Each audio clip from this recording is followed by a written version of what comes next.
आंबाळा गावात आज सकाळी एक थरारक अपघात घडला असून या घटनेनंतर प्रशासनाच्या निष्काळजीपणावर गंभीर प्रश्नचिन्ह उपस्थित केले जात आहेत। मिळालेल्या माहितीनुसार DD01N5858 क्रमांकाची खासगी ट्रॅव्हल्स गावात प्रवेश करत असताना अचानक ब्रेक फेल झाले आणि वाहन थेट विद्युत पोलवर जाऊन आदळले। धडक इतकी जोरदार होती की 2 विद्युत पोल कोसळले तर वीज तारा तुटल्याने परिसरातील वीज पुरवठा काही काळासाठी खंडित झाला। सुदैवाने चालकाने वेळेत वाहन थांबवल्याने समोरील डीपी वाचली आणि मोठी जीवितहानी टळली। मात्र एका मोपेड स्कूटीचे नुकसान झाले आहे। या घटनेनंतर ग्रामस्थांमध्ये संतापाची लाट उसळली असून गावाबाहेर पार्किंगची व्यवस्था असतानाही मोठ्या वाहनांना गावात प्रवेश का दिला जातो असा सवाल उपस्थित केला जात आहे। आज पोल पडले उद्या जीव जातील का असा संतप्त प्रश्न नागरिकांनी प्रशासनाला विचारला आहे। दरम्यान रमेश कारेमोरे यांनी आंबाळा येथील कथित जुलमी वसुली तात्काळ बंद करण्याची मागणी करत उपविभागीय अधिकाऱ्यांना निवेदन दिले आहेत।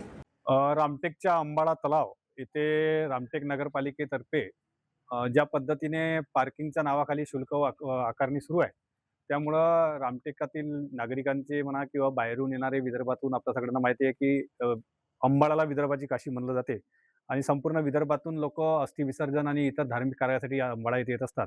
आणि अशा प्रसंगी रामटेक नगरपालिकेने जर वसुली करणं, तिथे वाहन स्टँडच्या नावाखाली वसुली करणं हे योग्य नाही आहे आणि ही वसुली बंद व्हावी यासाठी आम्ही उपविभागीय अधिकारी रामटेक, मुख्याधिकारी नगर परिषद रामटेक यांना निवेदन दिलं आहे। मी साक्षी जोशी, मी इथली स्थानिक रहिवासी आहे। खरं तर आज खूप मोठा अपघात होता वाचला।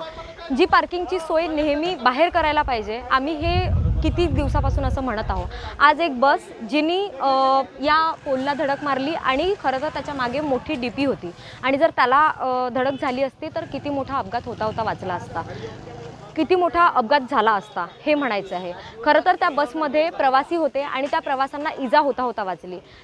याच्या बाजूला एक दुकान आहे, त्या दुकानाला सुद्धा धडक झाली असती, समोर घर आहे, आजूबाजूला घरं आहेत, त्याला सुद्धा धडक झाली असती तर किती मोठा अपघात झाला असता हा प्रश्न आहे। आणि पार्किंगची सोय जरी अंबाळ्यामध्ये तीर्थक्षेत्रामध्ये पार्किंगची सोय करायला पाहिजे, पण खरं तर गावाच्या बाहेर पार्किंगची सोय करायला पाहिजे हे वारंवार सांगायला जातं, तरी सुद्धा इथलं प्रशासन कुठेही लक्ष देत नाही। NTV 24 न्यूज करिता पंकज चौधरी यांची रिपोर्ट।